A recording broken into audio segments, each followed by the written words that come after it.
Elevate, elevate, elevate, elevate, elevate all third eyes up. Yes, I'm back. I'm back. Good morning, good afternoon, good evening, whatever it is in the world. I wanted to just talk real quickly in short about Tekashi 6ix9ine and the comparison that I'm seeing in his behavior when it came to our president now, Donald Trump, right?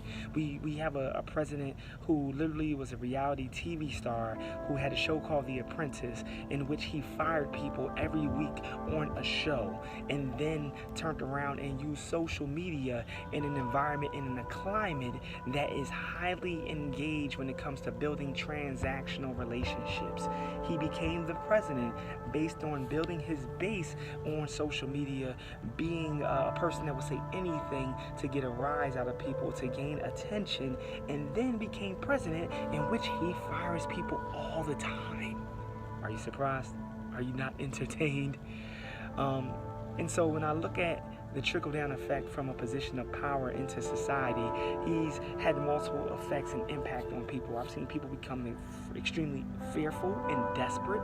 I've seen people become even more loving and focused on healing. I've seen in between, and what I'm noticing is there is a parallel, there's a connection between Donald Trump and Tekashi 6ix9ine, in which they both are willing to say anything to get what they wanted, to get their goal, to get their point across. Right? They were willing to capitalize on conflict, on beef.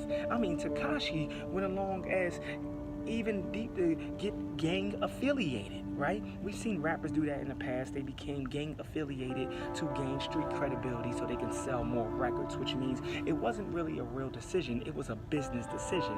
And so Tekashi's whole packaging is a business. It's a person who made a decision to put on an avatar, to put on tattoos, to speak a certain language to a certain community, to degrade women. I mean, he got so popular, he did a song with Nicki Minaj. He did a song with what some people would say is the queen of hip-hop.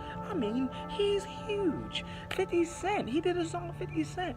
But what Tekashi didn't understand is this industry is a business. And 50 Cent and Nicki Minaj are not shouting you out when you get locked up for jail.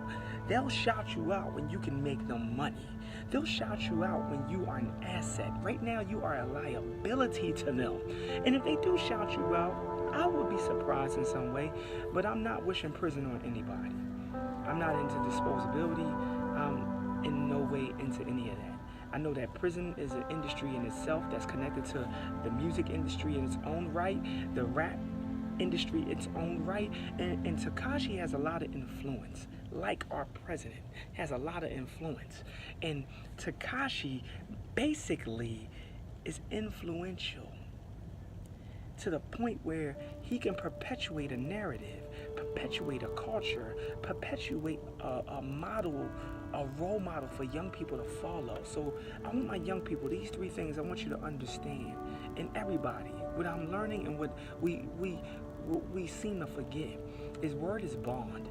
Your word is bond. Your tongue is a magnet. It attracts things. You speak things into existence because the more you focus your energy on that thing, the more it's going to come to you because you're speaking it into existence. And for some of our artists, like Tekashi, it seems like they're running in competition to a penitentiary. They're running to a cemetery. They're running to be taken advantage of because they want to be validated in such a way that's feeding a wound that's deeply inside of them. It's deep rooted inside of them. So they're feeding this wound. So be you.